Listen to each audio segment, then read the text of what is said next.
In the merciless winter of Wyoming Territory, 1875, a young widow shivers against the biting wind, cast out by settlers who once called her neighbor. Her thin shawl offers little protection as darkness falls and snow begins to drift.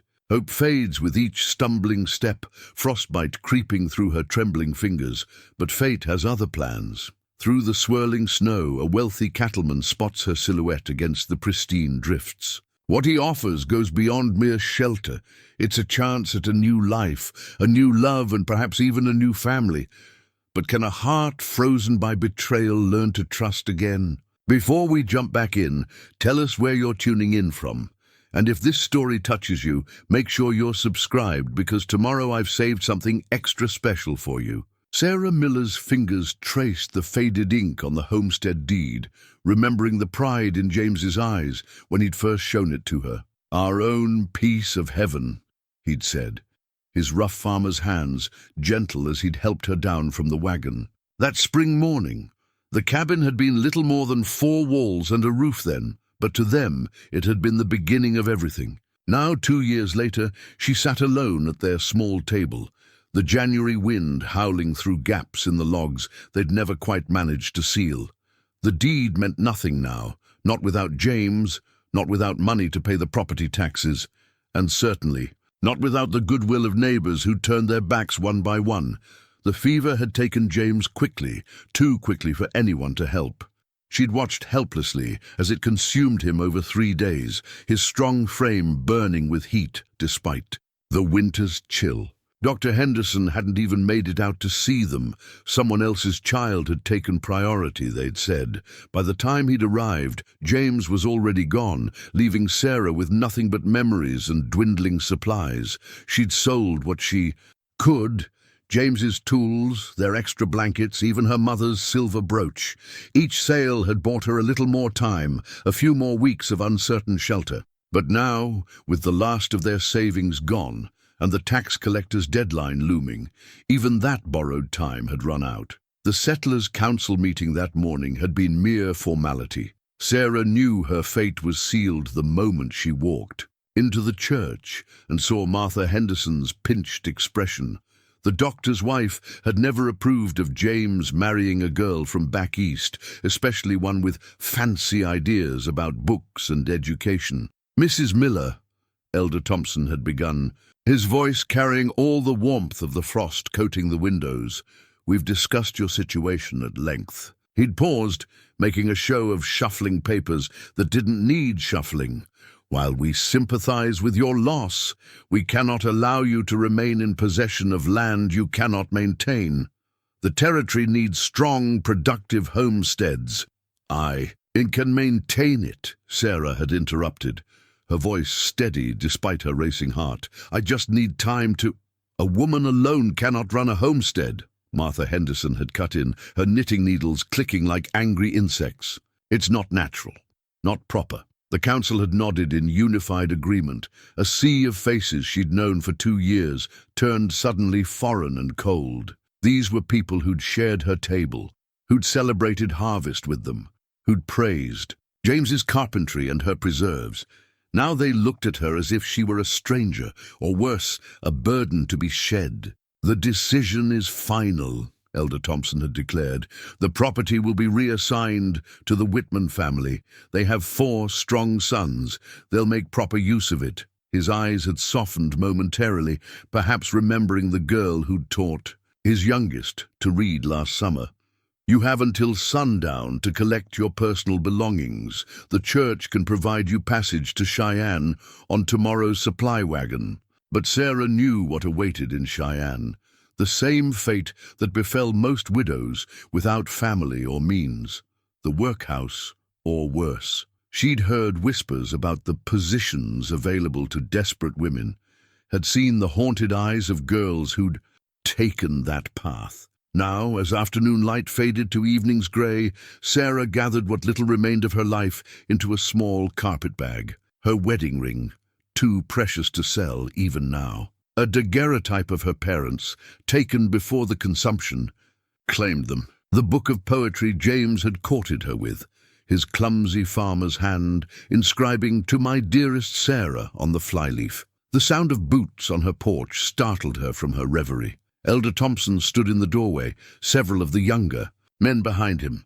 "It's time, Mrs. Miller." Sarah straightened her spine, refusing to let them see her tremble. She pulled her thin shawl, the last gift Martha Henderson had given her in what now felt like another lifetime, tighter around her shoulders. Without a word, she walked past them into the gathering dusk, the snow already beginning to fall. Behind her, she heard the scrape of furniture being moved, the casual chatter of men dismantling what remained of her life. She didn't look back, couldn't look back.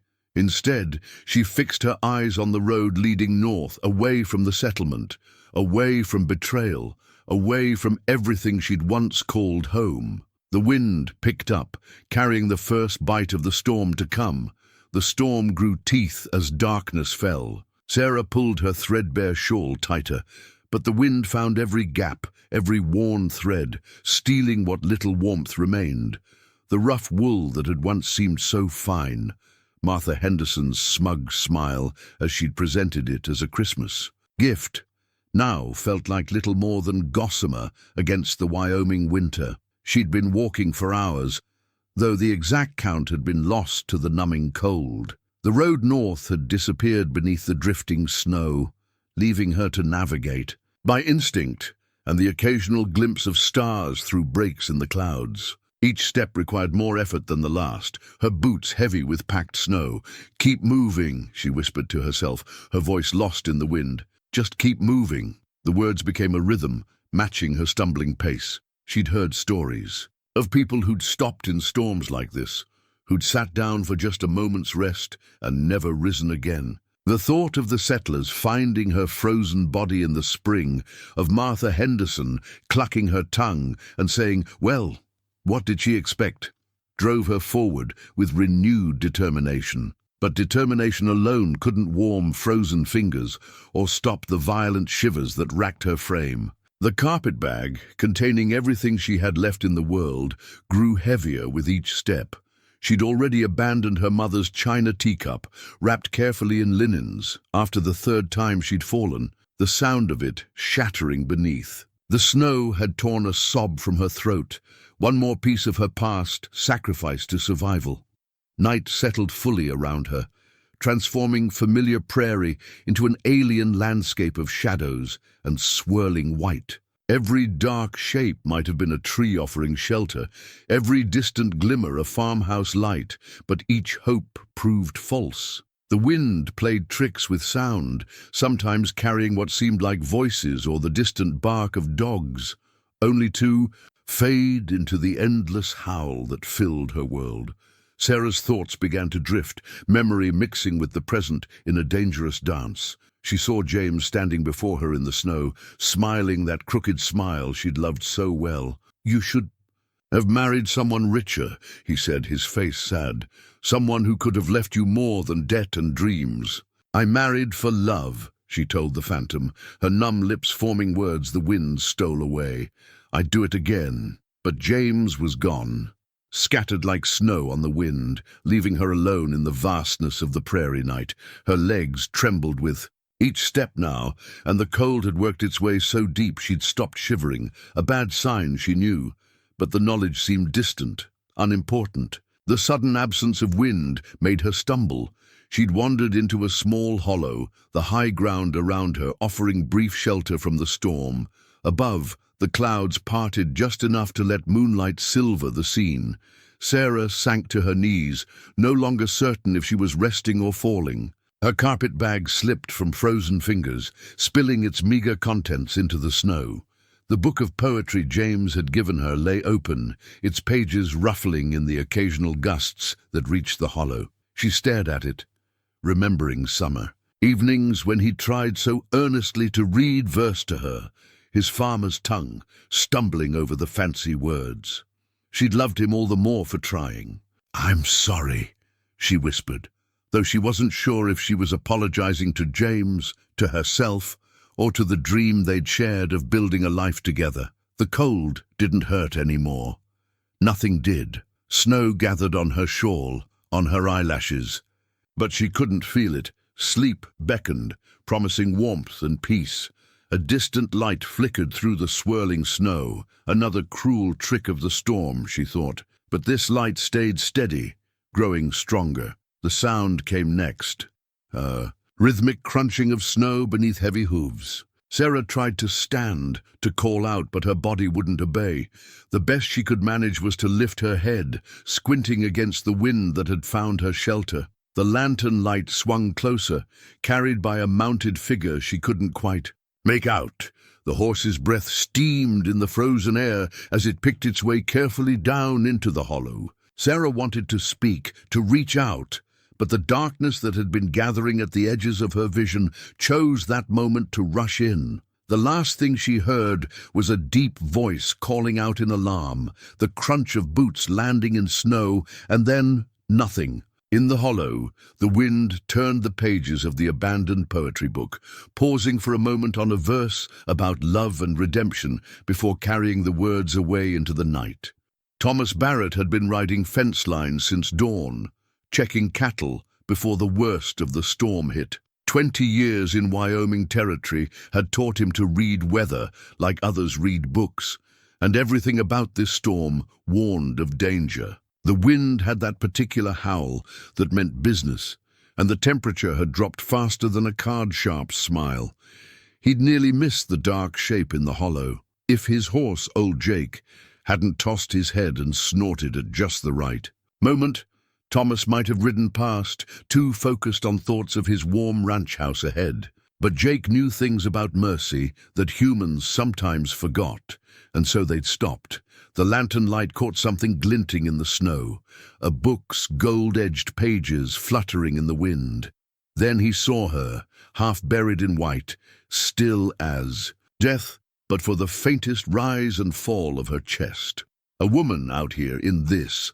The sight stopped his heart cold. "Dear Lord," he breathed, swinging down from the saddle with an agility that belied his 50 years. His heavy ranch coat was off before his boots hit snow, and he wrapped it around her before checking for life.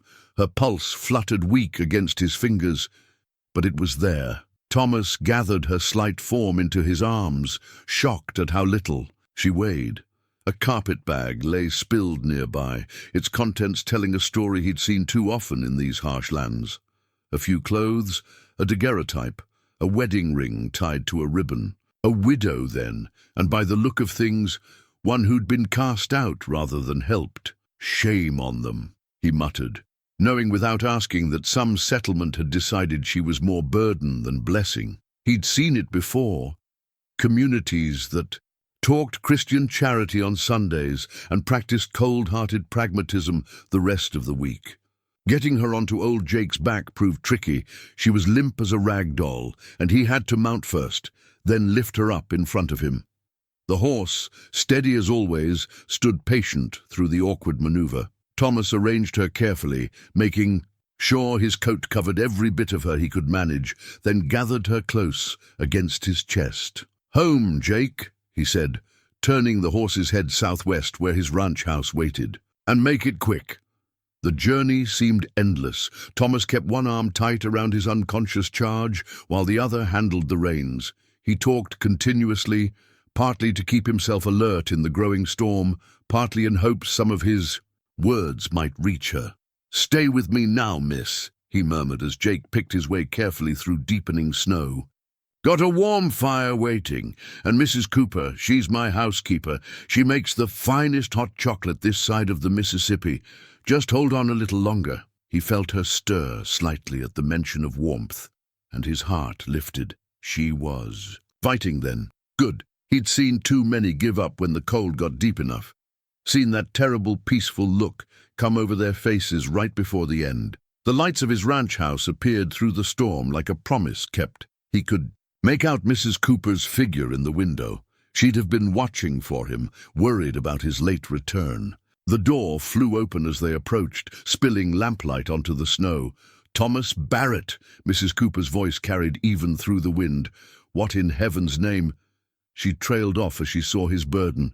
"Oh, merciful Father, bring her straight in. I'll heat water and blankets." The difference between outside and in hit him like a physical blow. He hadn't realized just how cold he'd gotten until warmth started seeping back. He carried the woman straight to the sitting room where a fire blazed in the hearth, laying her gently on the sofa. Mrs. Cooper had already stripped of its good covers. "Found her in Crow's Hollow," he explained, as Mrs. Cooper efficiently began removing the woman's frozen outer clothes.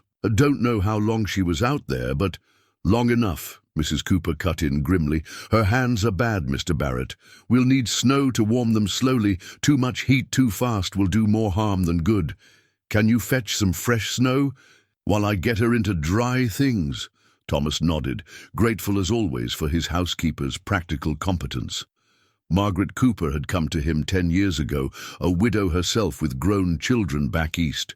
She'd made his ranch house a home and mothered him shamelessly despite being a good decade his junior. When he returned with a basin of snow, Mrs. Cooper had the young woman stripped, dried, and dressed in one of her own flannel nightgowns. Color was already returning to her face, though her breathing remained shallow. "She's young," Mrs. Cooper said softly as they worked together to pack snow around the woman's hands and feet. "Not much more than 30, I'd say. And look at her clothes, good quality once, if a bit worn. She's seen better days." Thomas nodded, studying their patient's face. Even unconscious, there was a strength there, a determination in the set of her jaw that spoke of someone used to fighting her own battles. What battles had brought her out into a killing storm with nothing but a carpet bag and a thin shawl? "We'll know more when she wakes," he said finally, standing to add another log to the fire. "For now, she's safe. That's what matters." Mrs. Cooper gave him a look he knew well, equal parts exasperation and approval. "I'll make up the blue room," she said, rising, "and put some soup on to warm. She'll need building up when she comes around." Left alone with his unconscious guest, Thomas settled into his favorite chair to keep watch. Outside, the storm raged. But in here, lamplight gleamed warm on polished wood and worn leather, on the comfortable trappings of the home he'd built over 2 decades of hard work. "You're safe now," he told the sleeping woman softly. "Whatever drove you out into that storm, it's done with. You rest easy here." Her only response was the quiet sound of deepening breath as exhaustion gave way to true sleep. Thomas leaned back in his chair, prepared for a long night's vigil, and wondered what story he'd hear when those eyes finally opened. Sarah woke to the gentle clink of china and the smell of chocolate. For a moment she thought she was back home, before everything had changed. Then the pain in her hands brought reality rushing back, and her eyes flew open in panic. "Easy now," a woman's voice said, warm and steady as a hearth fire. "You're safe here." The room slowly came into focus, a well-appointed sitting room with dark wood furniture and worn leather chairs. A fire crackled in a stone hearth, and beside her sat a woman in her 40s, holding a delicate china teacup that steamed invitingly. "I'm Mrs. Cooper," the woman said, helping Sarah sit up against the pillows. "And that fine gentleman dozing in the corner is Mr. Barrett, who brought you in from the storm last night." She nodded toward a tall man sleeping in a leather armchair, his face lined but handsome in the firelight. "How long?" Sarah's voice came out as a croak. 2 days, Mrs. Cooper replied, holding the teacup to Sarah's lips. "Drink this. It's hot chocolate. Best medicine for a frozen soul, my mother always said." The chocolate was rich and sweet, warming Sarah from the inside out. As she sipped, Mrs. Cooper explained how they'd found her, about the careful warming of her frozen hands and feet, the vigil they'd kept as fever threatened and passed. "Mr. Barrett hasn't left that chair more than an hour total," Mrs. Cooper said softly, her tone mixing approval and exasperation. "Kept saying someone should be here when you woke, in case you were frightened." Sarah looked at the sleeping man with new eyes. In her experience, men's kindness usually came with expectations attached. But there was something about this man's presence, the way he'd kept watch without demanding attention for it, that spoke of a different sort of character. As if sensing her gaze, Thomas Barrett stirred and opened his eyes. They were a warm brown, like sun-touched earth after rain, and they held nothing but gentle concern as they met hers. "Welcome back," he said simply, his voice deep and quiet. "You gave us quite a scare." "Thank you," Sarah whispered, "for finding me.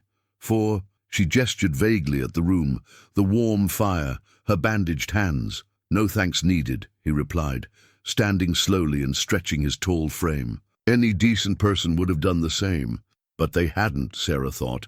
The settlers she'd known, who'd called themselves decent folk, had cast her out to die. This stranger had done more for her in 2 days than her neighbors had in 2 months of widowhood. "I'm Sarah Miller," she offered, her first step toward trust feeling like stepping onto ice, uncertain if it would hold. Thomas Barrett smiled, and the ice held firm.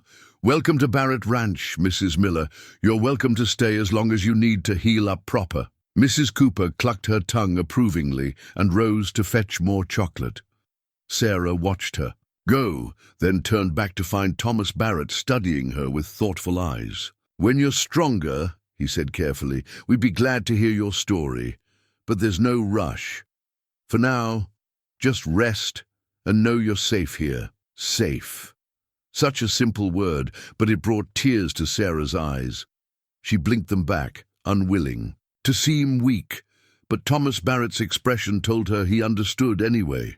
"Rest now," he said, settling back in his chair with a book. "Mrs. Cooper's bringing soup later, and you'll need your strength to do her cooking justice." Sarah leaned back against the pillows, letting the fire's warmth and the quiet turning of pages lull her toward sleep. Her last thought before drifting off was that perhaps, just perhaps, not all hope had frozen that night in the storm. A week after her rescue, Sarah sat at Thomas Barrett's massive oak desk, studying the ranch's ledger with growing concern. The morning sun streamed through the study window, illuminating columns of numbers that told a story of their own. One of honest work and fair dealing, but also of opportunities missed through simple oversight. "Mr. Barrett," she called, looking up to find him watching her from the doorway. "Have you noticed that your cattle broker in Cheyenne has been gradually reducing his per-head payment? It's small enough to miss month to month, but over the year—" He crossed the room to look over her shoulder, his presence warm but careful, maintaining a respectful distance that Sarah had come to appreciate. "Show me." She pointed out the pattern, her once frozen fingers now healed enough for fine work. "Here and here, nearly 50 cents less per head than last spring. Multiply that across your usual sales." "Well, I'll be damned," he muttered, then quickly added, "Pardon my language, Mrs. Miller. You've quite an eye for figures." "I kept books for my father's store back east," she explained, then hesitated. It was the first piece of her past she'd volunteered since waking. "Before everything." Thomas pulled up a chair, not pressing for more but clearly interested. "Would you consider taking on our books? Mrs. Cooper does her best, but she'll be the first to tell you numbers aren't her strong suit. We could arrange fair compensation, of course." The offer startled her. Not charity, but real work, a chance to earn her keep. "I'd be glad to," she said, trying to keep the emotion from her voice. "Though you've already done so much." "Nonsense," he cut in gently. "Good help is worth its weight in gold out here. I'd be a fool to waste such talent, especially when it's landed right on my doorstep." Later that afternoon, Sarah stood in the ranch house kitchen, sharing tea with Mrs. Cooper while fresh bread baked in the oven. The older woman had become more friend than caretaker over the past week, her practical kindness a balm to Sarah's wounded spirit. "He's never trusted anyone with those books," Mrs. Cooper remarked, sliding another piece of cornbread toward Sarah. "Eat up, dear. You're still too thin by half." "The system is sound," Sarah said, obediently taking a bite. "Just needs a woman's attention to detail. Men sometimes miss the smaller picture, focusing on the grand scheme of things." Mrs. Cooper's laugh was rich and knowing. "Don't they just? Though Mr. Barrett's better than most that way. 20 years building this place up from nothing, and he still remembers to thank every hand by name at supper time." Sarah had noticed that too, the way the ranch hands touched their hats respectfully when Thomas passed, not from fear, but genuine regard. She'd seen him help muck out stalls and mend fences alongside his men, had watched him gentle a frightened colt with endless patience. "He's a good man," she said softly, almost to herself. Mrs. Cooper's sharp eyes missed nothing. "That he is, dear. That he is." She busied herself with the teapot, allowing Sarah a moment to collect herself. "Now, about these new curtains I've been meaning to put up in the sitting room." And just like that, Sarah found herself drawn into the daily rhythm of ranch life. Her days filled with purpose, mornings spent with the ledgers, afternoons helping Mrs. Cooper with household tasks or learning the basics of ranch management from Thomas. Each small responsibility felt like reclaiming a piece of herself, building something new from the ashes of what she'd lost. The ranch hands tipped their hats to her now too, respect slowly replacing curiosity in their eyes. She was becoming more than just the woman their boss had rescued from the storm. She was becoming part of Barrett Ranch, and for the first time since James's death, Sarah felt the stirring of something that felt remarkably like hope. The photograph slipped from Sarah's fingers, landing face up on Thomas's desk. Her parents smiled up at her from the faded image, her father standing proud in his shopkeeper's coat, her mother seated with perfect posture, both of them frozen in time before illness took them. She'd found it while organizing the study's drawers, tucked among the letters and papers she'd salvaged from her carpet bag. "They would have loved this place," she murmured, surprising herself with the thought. Her mother, who'd taught her bookkeeping, between lessons in deportment and French. Her father, who'd believed education was the greatest gift he could give his daughter. They'd wanted more for her than a farmer's life, but they'd wanted her happiness most of all. The sound of hooves in the yard drew her attention. Through the window, she saw Pete, one of the younger ranch hands, riding in hard from town. Something about his posture set off warnings in her mind. The way he kept looking over his shoulder, the urgent way he dismounted. Sarah heard Thomas's heavy steps in the hallway before he appeared in the doorway. "Everything all right?" he asked, noting her expression. Before she could answer, Mrs. Cooper's voice called from below. "Mr. Barrett, you're needed downstairs." They found Pete in the kitchen, accepting a cup of coffee from Mrs. Cooper with shaking hands. His young face was troubled as he looked up at Thomas. "Mr. Barrett, sir, was in town getting supplies when I overheard something at the mercantile." He glanced at Sarah, then back to his boss. "That settlement north of here? Their elder's been asking questions about a missing widow, saying she took money that wasn't hers before she left." The lie hit Sarah like a physical blow. "I never," she started, but Thomas's gentle hand on her shoulder stopped her. "Go on, Pete," he said, his voice calm but carrying an edge she'd never heard before. "They're saying they might send men to look for her. Elder Thompson, he was talking about moral obligation and community standards." Pete's disgust was clear. Funny how those standards didn't keep them from turning out. "A woman in winter." Mrs. Cooper made a sound like an angry cat. "Those sanctimonious—" She cut herself off, but her hands worked furiously at her apron. "Thank you, Pete," Thomas said quietly. "You did right bringing this to us directly. Best keep it between us for now." When the young ranch hand had gone, Sarah found herself trembling. The photograph was still clutched in her hand, her parents' faces now seeming to hold concern rather than joy. "I should go," she whispered. "I won't bring trouble to your door after all you've—" "No," Thomas's voice was firm but gentle. "You're not going anywhere, Sarah, unless you want to," he added softly. It was the first time he'd used her given name, and something in her chest tightened at the sound of it. "They're lying," she said, her voice strengthening. "After James died, I sold everything we had to pay our debts. Every penny went to the bank in Cheyenne. I have the receipts in my—" She stopped, remembering the spilled contents of her carpet bag in the snow. "I believe you," Thomas said simply.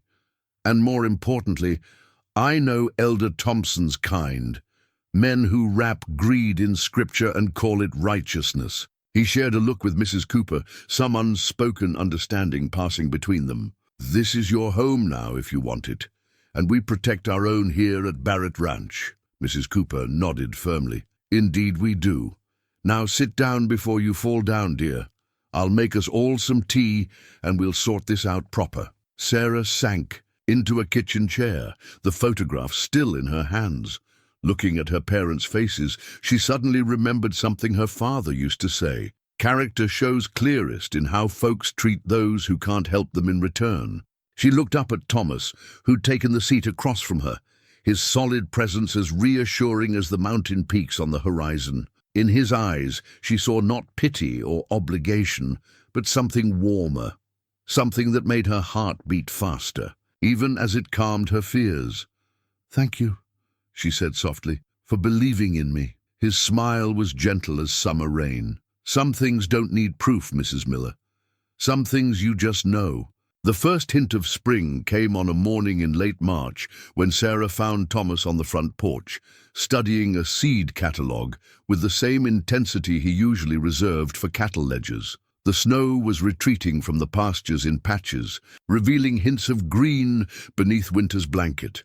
"Mrs. Cooper suggested we might want a kitchen garden this year," he said without looking up, though she hadn't made a sound. He'd developed an uncanny awareness of her presence lately, or perhaps she'd become more attuned to his. "Says it's not right. A ranch this size, buying vegetables from town when we've got good soil going to waste." "She's right," Sarah said, settling into the chair beside his. The morning air still held winter's bite, but the sun felt warm on her face. "Though I suspect she's thinking more about my need for occupation than your need for fresh tomatoes." That brought his eyes up from the catalogue, crinkling at the corners with amusement. "Mrs. Cooper does tend to manage us all for our own good." He hesitated, then added softly, "You know you've got nothing to prove here, Sarah. You've more than earned your place." The use of her given name still sent a warm shiver through her, though it had become more frequent in recent weeks. "I know," she said, "but I'd like to build something here, not just maintain what already exists." She reached for the catalogue, her fingers brushing his as she took it. Thomas didn't pull away from the brief contact. Instead, he shifted slightly closer, ostensibly to better see the pages she was turning. "What would you plant?" "Tomatoes, certainly. Beans. Maybe some squash." She smiled at a memory. James could never get squash to grow properly, used to say they had a personal grudge against him. It was the first time she'd mentioned James without pain clouding her voice. Thomas seemed to notice, his expression thoughtful. "And you? Did you have better luck with rebellious vegetables?" "I did, actually. My mother taught me about companion planting, which plants grow better together, like people. Some bring out the best in each other." She stopped, realizing how that might sound, but Thomas was nodding. "I've noticed that about horses," he said. "Some combinations just work, make both animals calmer, steadier. Others," he shrugged. "Nature has her own wisdom about such things." They sat in comfortable silence for a while, passing the catalogue back and forth, making notes about seeds. To order. The sun climbed higher, burning off the morning chill, and Sarah found herself imagining summer evenings in this same spot, watching sunset paint the mountains while vegetables ripened in their garden. "I've been thinking," Thomas said finally, his voice careful, "about building a proper greenhouse off the south side of the house. Would give you a longer growing season, let you start seeds early." He paused. "If you're planning to stay that long." Sarah's heart beat faster at the implicit question in his words. "I'd like that," she said softly. "Staying, I mean. And the greenhouse." His hand found hers on the catalogue's worn pages, warm and calloused and gentle. "I'm glad," he said simply, but his tone carried more meaning than fancy words could have. "Managed." A meadowlark called from the fence post, its spring song clear and sweet in the morning air. Sarah remembered other springs, other dreams, but they seemed distant now, like paintings in a gallery, beautiful, but no longer quite real. This moment, with its mix of peace and possibility, felt more solid than any memory. Mrs. Cooper's voice from the kitchen door broke the spell. If you two are done planning gardens, breakfast's getting cold. And Mr. Barrett, don't forget you've got that meeting with the cattle buyers this afternoon." They rose, reluctantly letting their hands fall. Apart, but something had shifted, settled into place, like the last piece of a puzzle long in the making. As they headed inside, Sarah caught Thomas looking at her with an expression that matched the warmth unfurling in her own heart, part wonder, part certainty, and all promise. The new dress felt strange after months in Mrs. Cooper's borrowed clothes.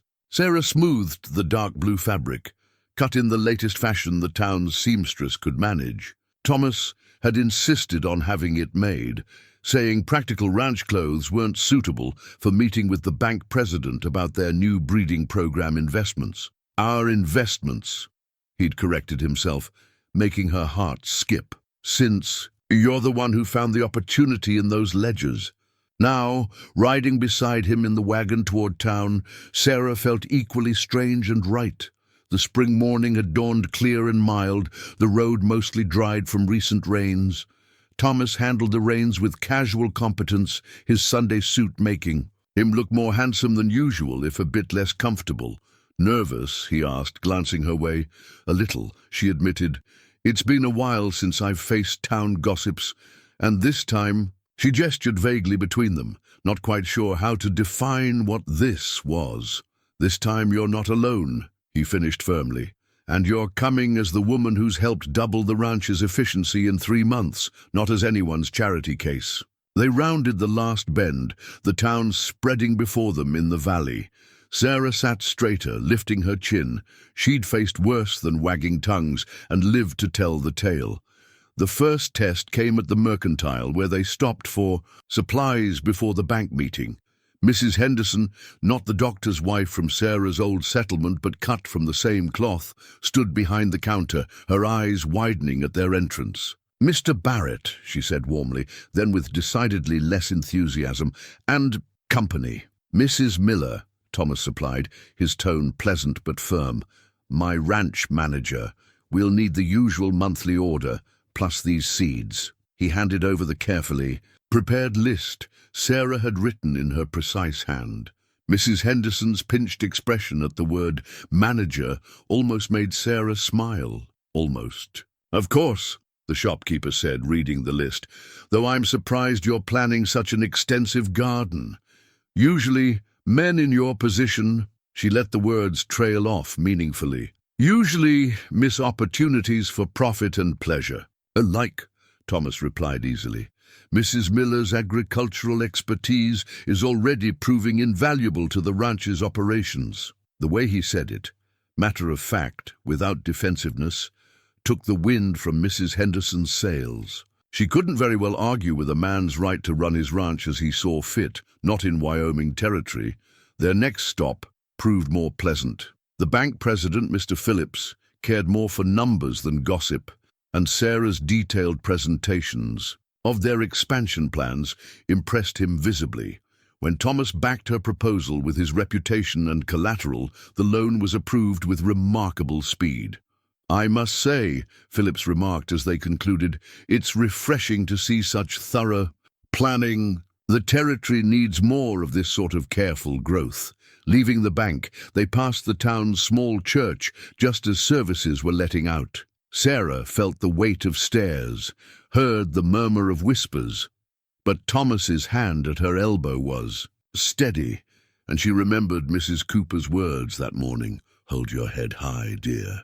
You've nothing to be ashamed of and everything to be proud of." At the cafe where they stopped for dinner, the owner's wife served them with searching looks that turned approving by dessert. Perhaps it was the way Thomas pulled out Sarah's chair, or how they discussed ranch business as equals, or simply that nothing in their manner suggested impropriety. "You handled them well," Thomas said on the ride home, the wagon loaded with supplies and success. Sarah watched the sunset paint the mountains gold.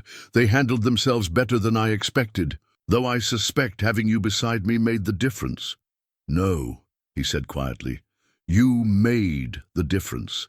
You've changed things, Sarah.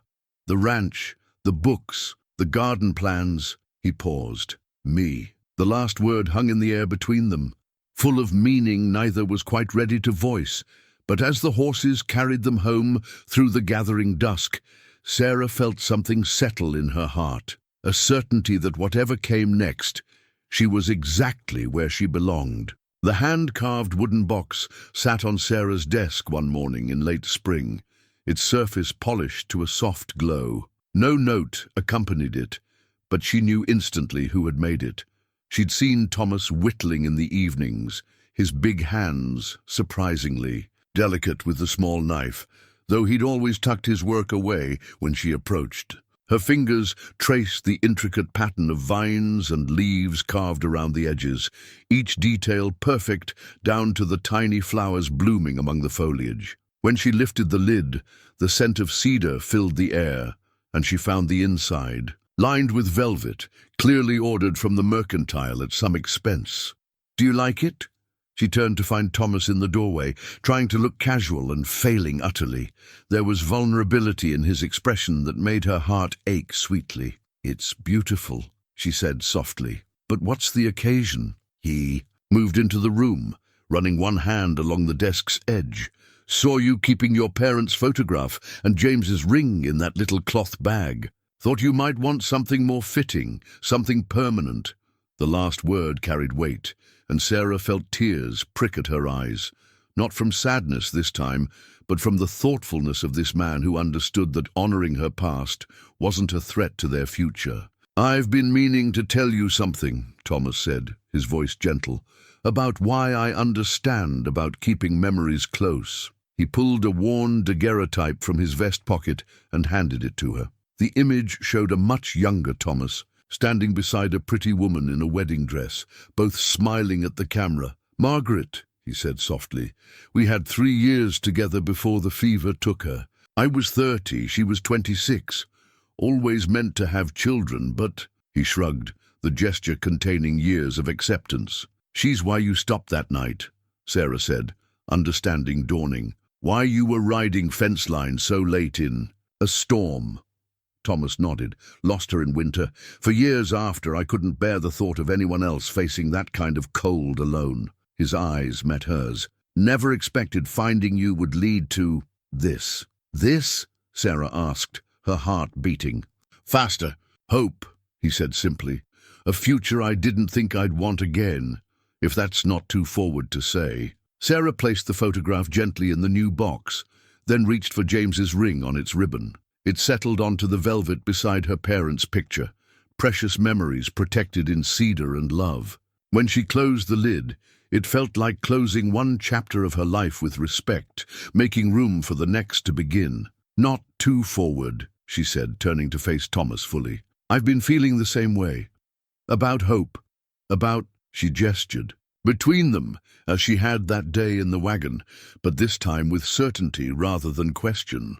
He stepped closer, slowly enough to give her time to move away if she wished. She didn't. His hand came up to cup her cheek, calloused and warm and infinitely gentle. "Sarah," he said, her name like a prayer on his lips. "I'm not a young man, and I'm set in some of my ways, but everything good that's happened to this ranch, to me, in the past months has been because of you.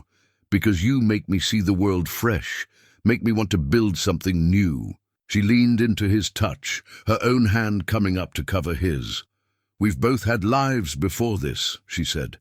"Maybe that's why we can appreciate what we've found now." The kiss, when it came, felt like spring rain after drought. Gentle at first, then deep with promise. When they parted, Thomas rested his forehead against hers, both of them breathing the same air. "Mrs. Cooper will be insufferably pleased with herself," he murmured, making Sarah laugh softly. "She's earned it," she replied, "though I suspect she's known longer than we have." The morning sun streamed through the window, catching the polished surface of the wooden box. Inside, old loves rested safe and honored, while outside new love bloomed as natural as wildflowers after winter's thaw. The air held the peculiar stillness that often preceded summer storms in Wyoming territory. Sarah stood on the porch, watching. Thunderheads billed over the mountains, dark and heavy with promise. The newly planted garden lay vulnerable before the approaching tempest, months of work at nature's mercy. Thomas appeared beside her, his expression concerned as he studied the sky. "Never seen clouds quite that color," he said quietly. "Best get everything battened down." He turned to call orders to the ranch hands, who were already moving with practiced urgency to secure equipment and livestock. The wind picked up suddenly, hot and nervous. Sarah helped Mrs. Cooper bring in laundry and close shutters, while Thomas and his men worked to get the horses into the barn. The newest addition to the herd, a spirited mare heavy with foal, was giving them trouble, fighting the handlers despite her condition. "She's scared witless," Thomas called over the rising wind. "Sarah, could you—" He didn't need to finish. Sarah was already moving toward them, her skirts whipping around her legs. The mare's eyes rolled white with fear, but Sarah approached slowly, speaking in the same calm tone she used when reviewing ledgers with Thomas. "Easy now, lady. We're all friends here." She reached the nervous horse, letting her catch her human scent. "That's right. Nothing to fear but the storm, and we'll weather that together." Together, she and Thomas managed to guide the mare into the barn just as the first massive drops began to fall. Thunder cracked overhead like rifle shot, making the wooden beams shudder. "That's not natural," Mrs. Cooper said from the barn door, her usual practical manner edged with worry. "Mr. Barrett, the creek—" Thomas was already moving. "The spring thaw was heavy this year. If these rains are what I think—" He turned to his foreman. "Pete, get every able hand to the north pasture. If that creek floods, the new herd will be trapped." Sarah finished, understanding instantly.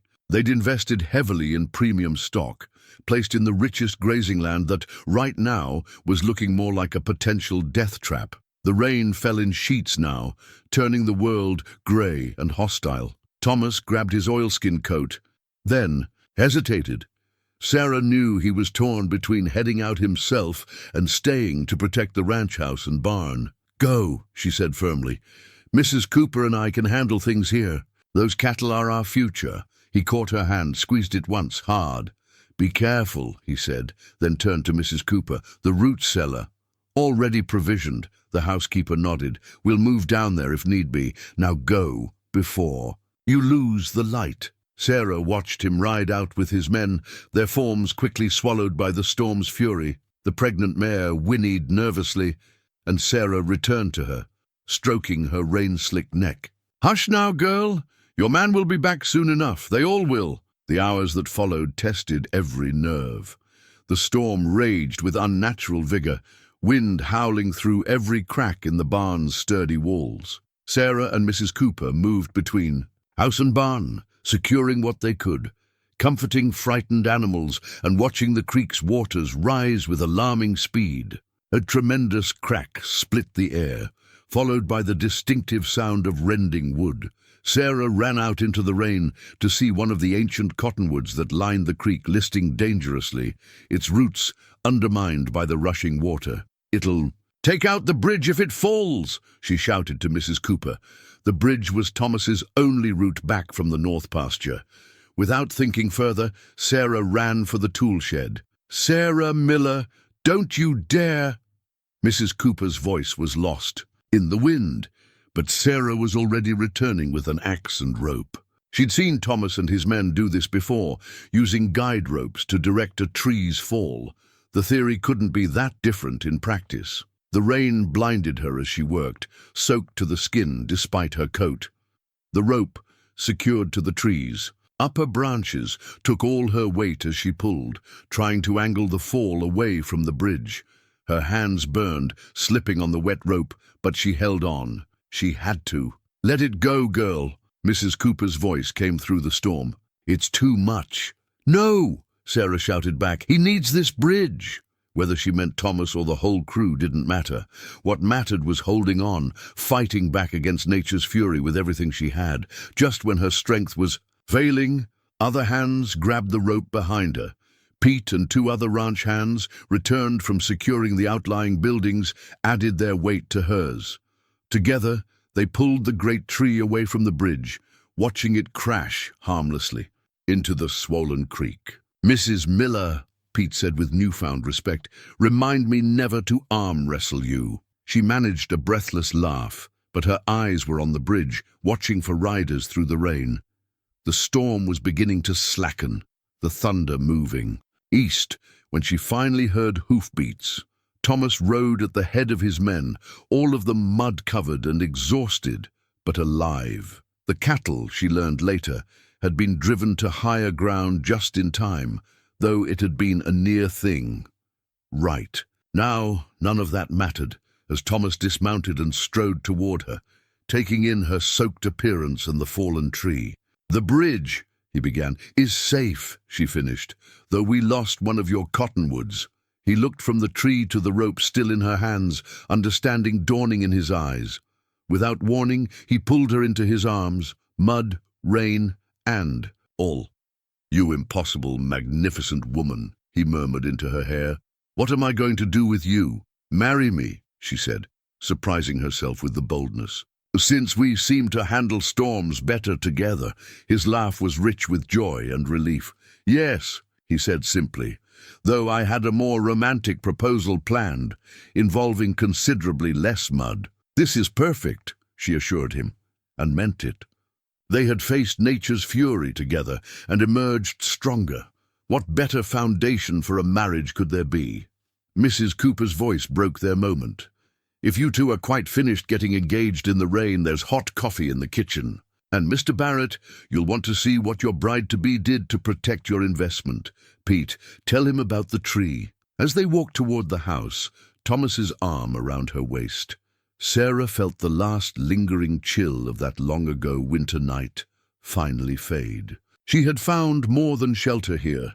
She had found strength she never knew she possessed, love she never expected to feel again, and a future as boundless as the Wyoming sky. The letter arrived on a bright June morning, carried by a trail dusty rider who looked uncomfortable with his task. Sarah recognized the flowing script immediately, Martha Henderson's distinctive hand, simultaneously elegant and accusatory. She stood in Thomas's study, sunlight streaming through windows that faced the garden, where young tomato plants reached skyward. The envelope felt heavy in her hands, weighted with more than paper. "Want me to burn it unopened?" Thomas offered from his desk, only half joking. They'd been reviewing plans for the greenhouse's construction, but his attention was now fully on her face. Sarah shook her head. "No. Whatever they're saying, I need to know." Her fingers broke the seal with deliberate care, unfolding the paper inside. "My dear Mrs. Miller," she read aloud, her voice steady, "it has come to our attention that you have established yourself at Barrett Ranch through means which I'm sure seemed expedient at the time. However, certain financial irregularities have recently come to light regarding your late husband's dealings with our settlement's bank." The letter went on, carefully crafted insinuations wrapped in concern for her soul.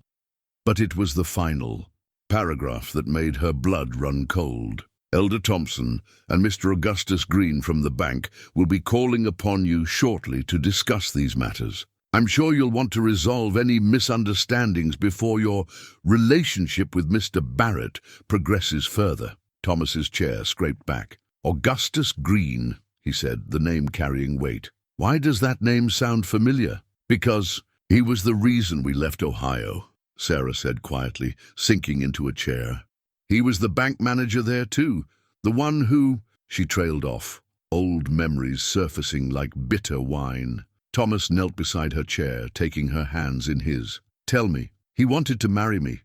Back in Columbus. When I chose James instead, he made it impossible for us to stay. Called in loans, spread rumors about James's business practices. We came west to escape him." She met Thomas's eyes. "I never told James the whole truth. He thought it was just bad luck with the bank. And now he's here." Thomas's voice was dangerously quiet. "Working with Elder Thompson. He must have followed the banking circuit west." Sarah's laugh held no humor. "What are the chances? The chances of him trying to destroy another good man's reputation to get to you? Pretty high, I'd say."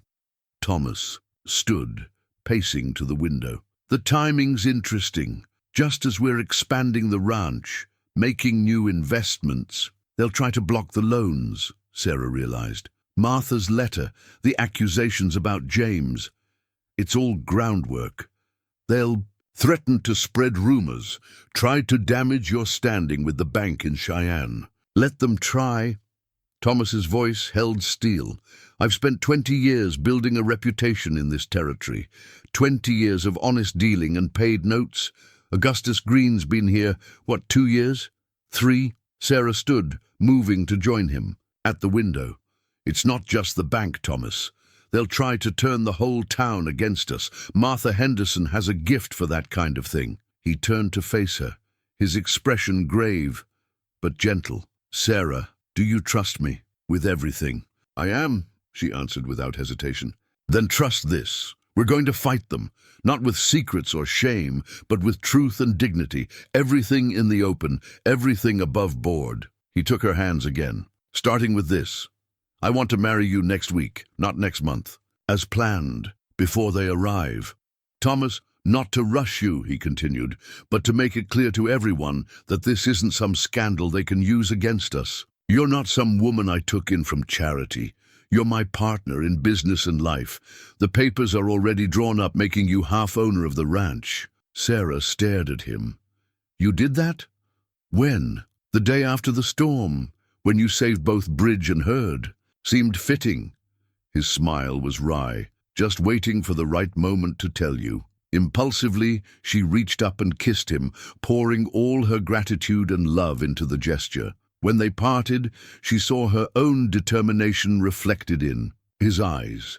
Next week, then, she agreed, but we do this right. I want every ledger, every receipt, every bank draft from the past 2 years laid out. When Augustus Green comes calling with Elder Thompson, they'll find every piece of documentation already prepared. Thomas nodded approvingly. And witnesses.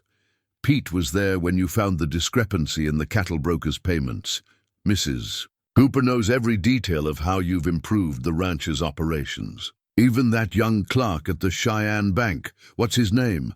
Timothy, Sarah supplied. Timothy Wells. He's seen your work firsthand. We'll have him verify the books independently. Thomas's tactical mind was clearly engaging with the problem.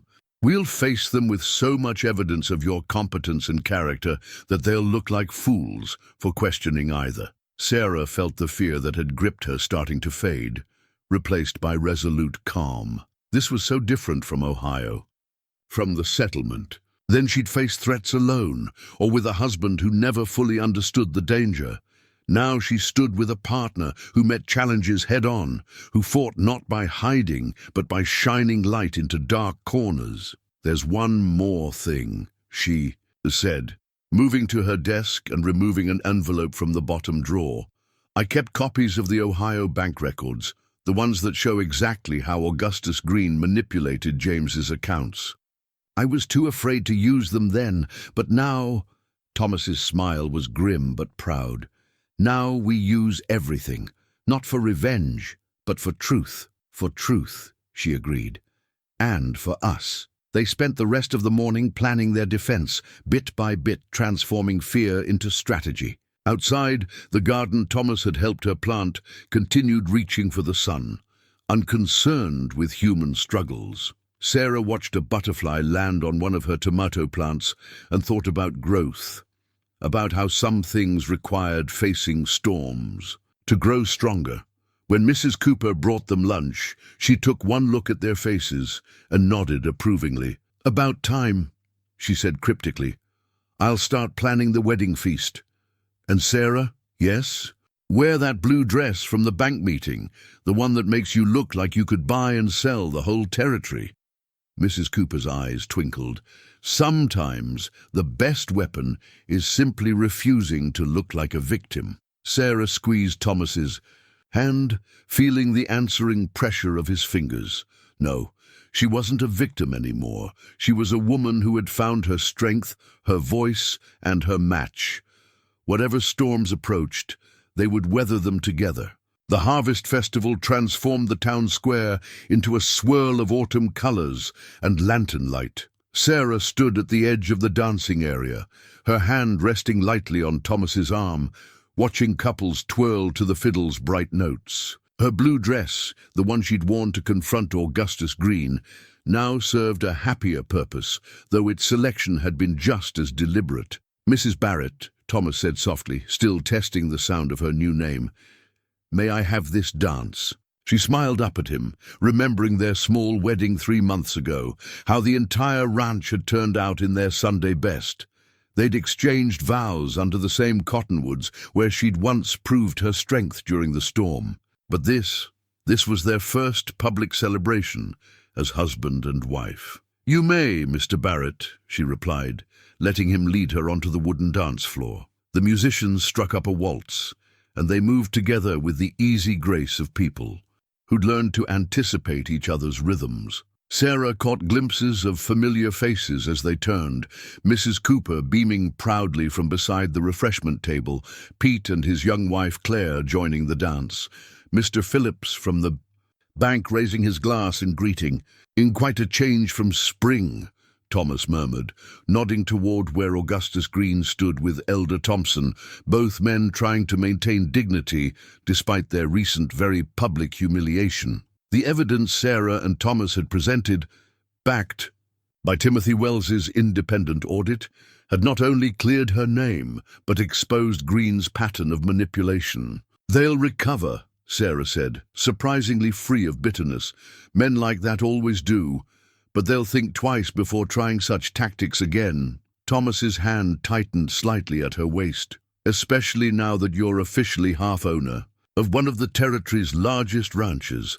Amazing how quickly some folks' attitudes change when they realize who they're dealing with." The music shifted to a livelier tune, and younger couples took to the floor. Sarah and Thomas moved to the edge, where Mrs. Henderson, the local one, not Martha, approached with punch cups. "Such a lovely evening," she said, her earlier frostiness completely thawed.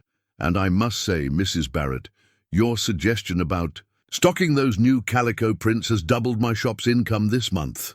I don't suppose you'd consider joining the Ladies' Business Association? We meet every Tuesday." Thomas caught Sarah's eye over the shopkeeper's head, his expression amused. They both knew how this same woman had snubbed them 6 months ago, but Sarah had learned that success, properly handled, could be more powerful than revenge. "I'd be delighted," she said sincerely, "though I hope you'll understand if I miss meetings during calving season. The ranch keeps us quite busy." "Oh, of course. How fascinating that must be. You simply must tell us all about modern ranching methods at the next meeting." Later, as they walked home under stars bright enough to cast shadows, Thomas chuckled. "I'd give it a month before you're running that association." 2 weeks, Sarah corrected, laughing. "Mrs. Cooper's already laid the groundwork. Apparently, she's been dropping hints about my business acumen at Quilting Circle for months." They paused at the edge of town, looking back at the festival lights. Music and laughter carried on the crisp autumn air, and for a moment, Sarah remembered. Another harvest celebration years ago in Ohio. She'd been so young then, so uncertain of her place in the world. "Penny for your thoughts?" Thomas asked. "I was just thinking about paths," she said, slipping her arm through his. "How sometimes what seems like an ending is really just the beginning of something better. If I hadn't lost everything that winter night, if I hadn't been stubborn enough to check fence lines in a storm." They smiled at each other, the kind of smile that comes with complete understanding. The night air carried the scent of sage and wood smoke, of ripening apples from their new orchard and fresh-cut hay from their fields. Sense of home, of belonging, of a future built on truth and trust. "Shall we go home?" Thomas asked, though they both knew the answer. Sarah nodded, and they turned toward the ranch, toward their shared life, leaving the festival lights behind. The dance had served its purpose. They'd shown the town who they were together, but the real dance, the daily rhythm of their partnership, waited at home. And that was the sweetest music of all. On the anniversary of the night, Thomas found her. In the snow, Sarah stood at the ranch house window, watching another winter storm approach. But everything else had changed. The woman who had once stumbled through darkness now wore a thick shawl of finest wool, a wedding gift from Mrs. Cooper, who had declared that the mistress of Barrett Ranch should have something proper to keep. Her warm, "Penny for your thoughts, Mrs. Barrett." Thomas's voice came from behind her, followed by his arms slipping around her waist. He still said her name that way, like a gift he couldn't quite believe he'd been given. "Just thinking about the difference a year makes," she said, leaning back against him. "Last winter I thought I'd lost everything. Now you own half a ranch, run the most successful cattle operation in the territory, and have the ladies' business association eating out of your hand." His tone held equal parts pride and amusement. Sarah turned in his arms to face him. "Now I have everything I never knew to wish for." The greenhouse they'd built together gleamed with frost in the fading light, its glass panes protecting rows of winter vegetables. Through another window, she could see the warm glow of the barn where their pregnant mare, the same one who'd been so frightened during the summer storm, now waited to foal. "I have something for you," Thomas said, reaching into his pocket. "Been working on it for a while." He pressed a small object into her hand, a new wooden box, even finer than the first one he'd made her. This one had their initials intertwined in the carved design, surrounded by tiny roses and forget-me-nots. "Open it," he urged softly. Inside, nestled on dark velvet, lay a delicate golden chain. From it hung a small clock-face pendant, its hands frozen at the exact time he'd found her in the storm. "Thomas," she breathed, touching it gently. "So we never forget the moment our time together started," he said. "Though I have to admit, getting Pete to help me figure out the exact time was quite a production. Poor boy had to reconstruct the whole night's ride." Sarah laughed, even as tears threatened. "You impossible man. Making me cry on our anniversary. Happy tears, I hope." His finger brushed one away. "The happiest." She let him fasten the necklace around her throat, the pendant settling perfectly at her collarbone. "Though you do realize this means I'll have to show you your gift early, too. I was going to wait for morning, but—" She took his hand and led him to the study, to the new desk she'd had made for him. In its top drawer lay an envelope, which she handed over with suddenly nervous fingers. Thomas opened it carefully, reading the document inside once, then again. His hands trembled slightly as he looked up at her. "A baby? You're sure?" Sarah nodded, her hand going to her still flat stomach. "Dr. Henderson confirmed it yesterday. He says early June, around the time the roses should bloom." Thomas pulled her close, his heart beating hard enough that she could feel it through his shirt. They stood like that for a long moment, sharing joy too deep for words, while outside, the first snow began to fall. Finally Thomas spoke, his voice rough with emotion. "June seems a fine month for a Barrett to be born. The garden will be full, the spring calves strong on their feet, and their father will be the proudest man in Wyoming territory," Sarah finished, smiling up at him. "Second proudest," he corrected. "First place goes to being the proudest. Husband." He touched the pendant at her throat. "Though I have to say, finding you that night was the easiest part. It was convincing you to stay that took real work." "Took no convincing at all," Sarah said softly. "Just took showing me what real love looks like, what partnership means." Outside, the storm picked up, but its howl held no menace now. Within, their home, surrounded by the life they'd built together, winter's bite had no power to chill them. They had weathered storms far worse than this and emerged stronger for them. Sarah touched the pendant again, feeling its delicate tick against her fingers. A year ago, time had nearly stopped for her in the snow.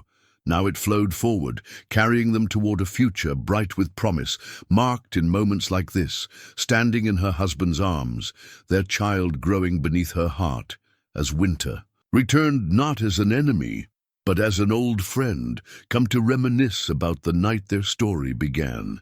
The morning of their wedding dawned clear and cool, with just enough breeze to make the cottonwood leaves dance. Sarah stood at her window, watching the ranch hands setting up chairs beneath the trees where she'd once helped save the bridge. Mrs. Cooper had insisted on making it a proper celebration, inviting half the territory, it seemed.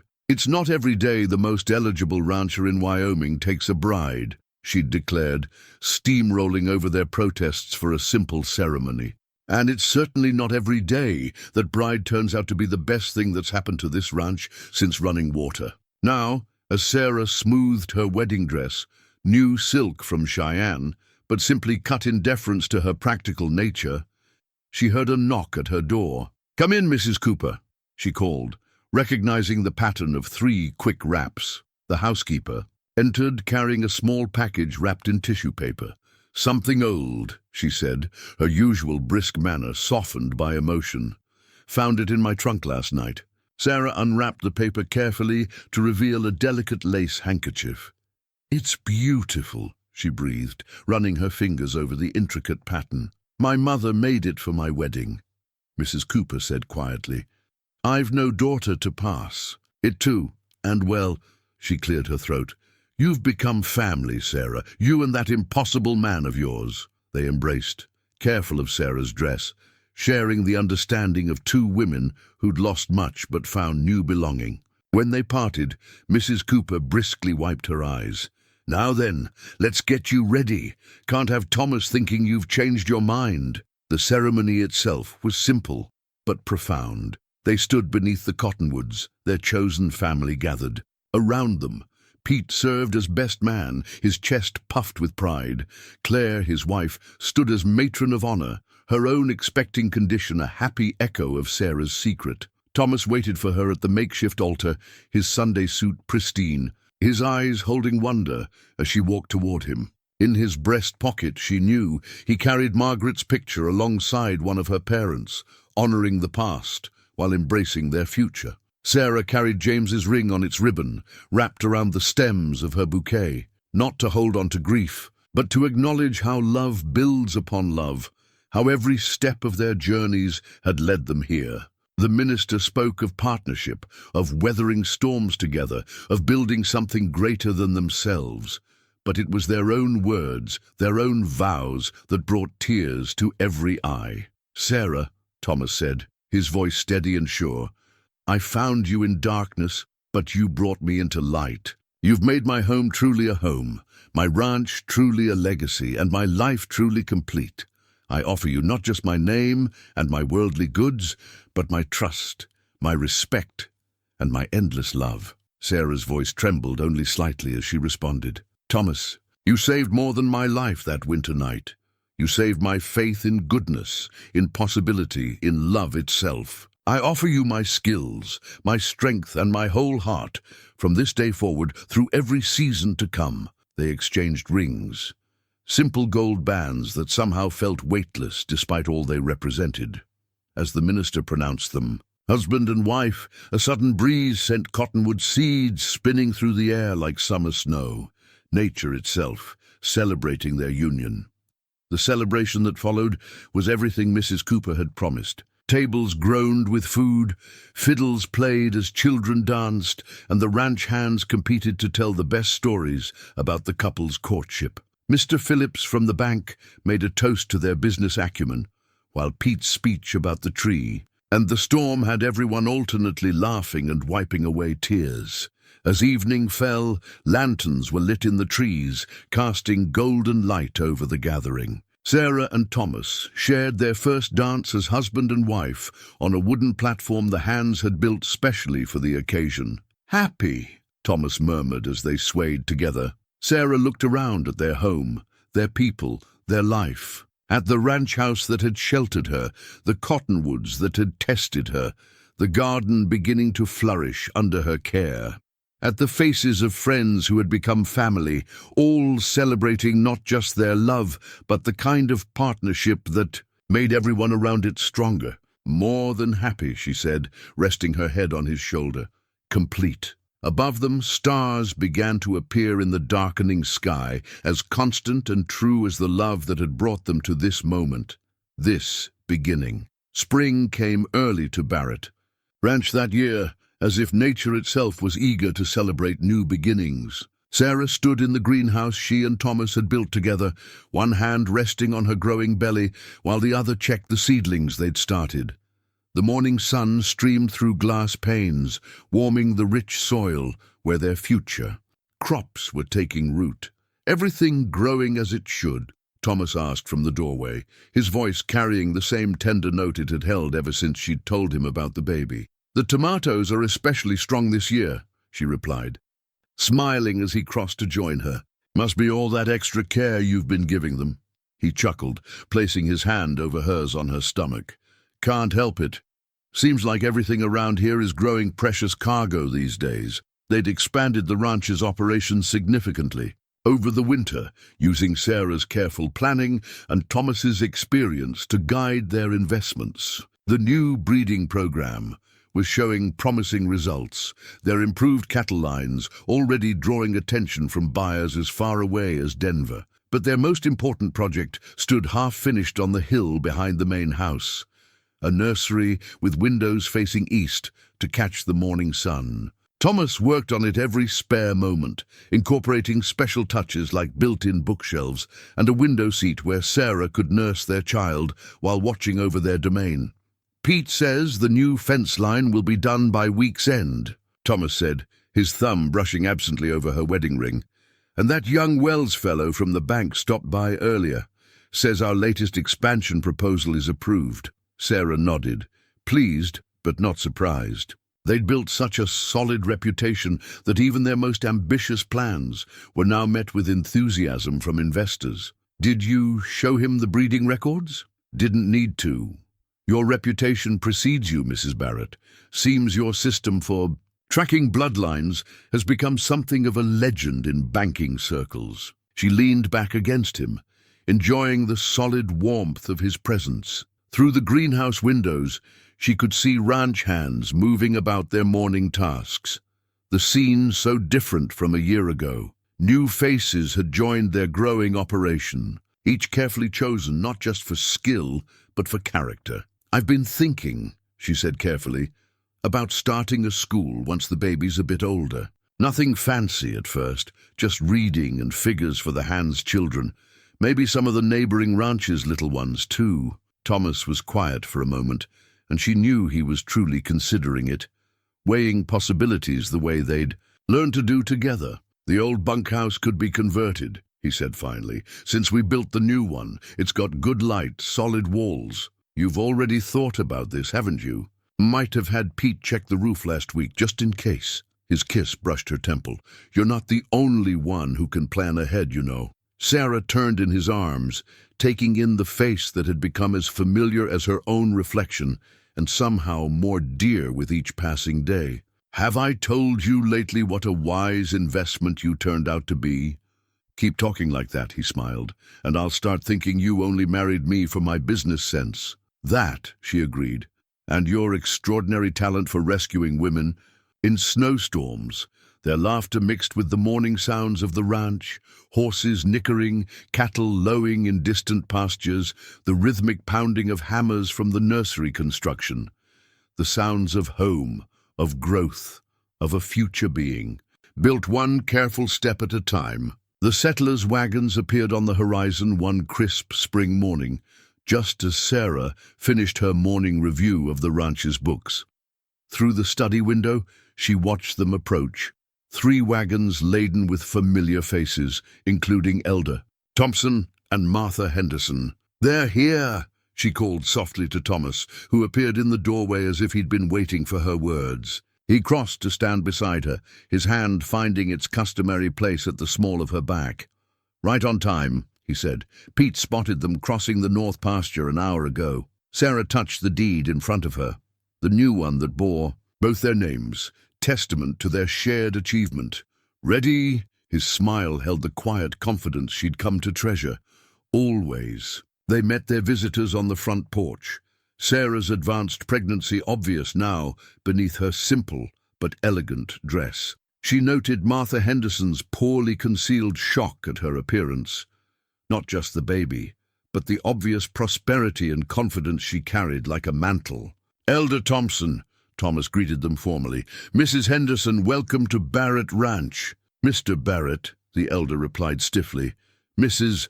Barrett, we've come for shelter, Sarah finished for him, her voice clear and calm. The bank in Cheyenne mentioned you'd lost backing for the settlement, that the spring floods had washed out your bridge and fields. The elder's face tightened at her knowledge of their situation, but Martha Henderson stepped forward, desperation overcoming pride. We've nowhere else to go, she admitted. The other settlements are full, and with planting season upon us, Sarah exchanged a glance with Thomas, seeing in his eyes the same decision she'd already made. We have rooms prepared in the new bunkhouse, she said, and work for those willing. Our spring planting starts tomorrow. The silence that followed was profound. Elder Thompson's face worked through several emotions before settling into something like shame. After how we treated you, the past is past, Thomas interrupted firmly. What matters is what we build from here. Sarah stepped forward, her hand extended to Martha Henderson. The greenhouse has seedlings ready for transplanting. Extra hands would be welcome. Slowly, as if moving through deep water, Martha took her hand. The touch was brief but meaningful. Acknowledgement, apology, and acceptance, all in one. The settlement's integration into ranch life wasn't seamless, but it was steady. Sarah watched from her office window over the following days as former adversaries learned new ways of measuring worth, not by rigid rules or ancient prejudices, but by the honest work of hands and hearts. Elder Thompson proved to have a gift. With horses, once he stopped trying to lead through fear. Martha Henderson's knowledge of herbs enhanced their garden's productivity. Others found their places too, contributing skills they'd never been allowed to value in the settlement's strict hierarchy. You've given them more than shelter, Thomas said one evening, finding Sarah watching the sunset paint the new community they'd built. You've shown them a different way to live. Sarah leaned back against him, feeling their child move beneath her heart. We've shown them, she corrected gently. Everything here is built on partnership. Theirs with ours with each other. And love, he added, his arms tightening around her. Don't forget that part. Never, she promised, knowing he meant not just their love for each other, but the larger love that had transformed enemies into neighbors, judgment into understanding, and a simple cattle ranch into a place where second chances bloomed like roses after rain. Sarah sat in the nursery's window seat, their month-old daughter cradled in her arms, watching the summer sunset paint the ranch in gold.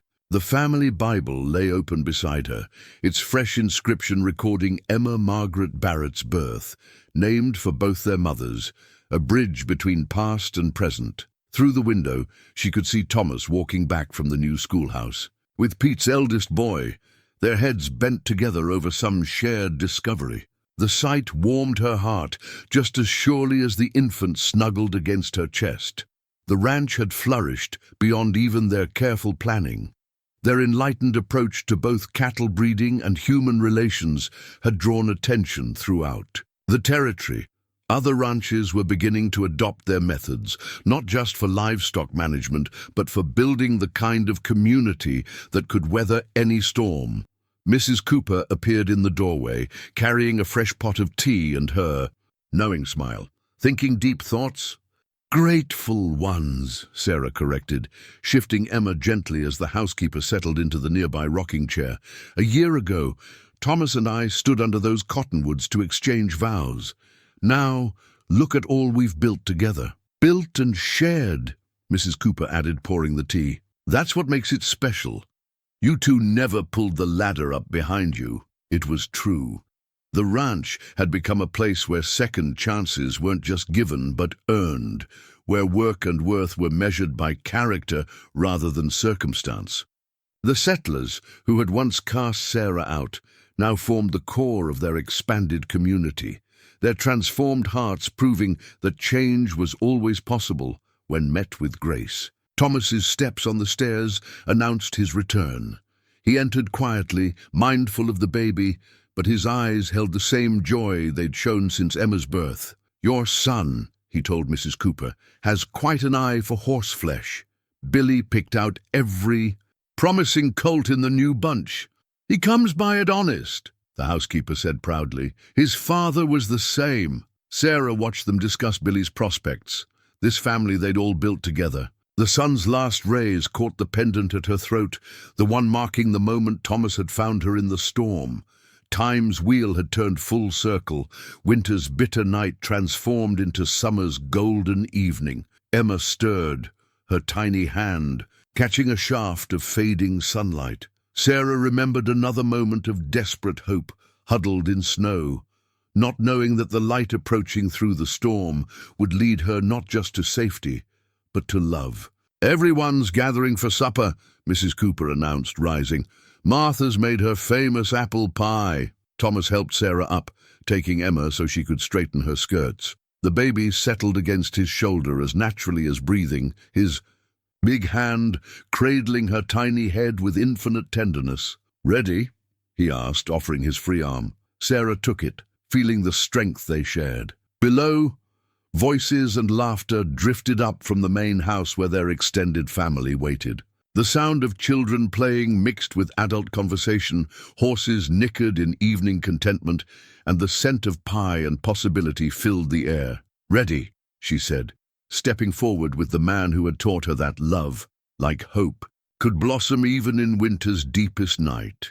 Together they walked downstairs to join their people, their miracle daughter between them, while outside the cottonwoods whispered ancient promises of faith rewarded and hearts made whole.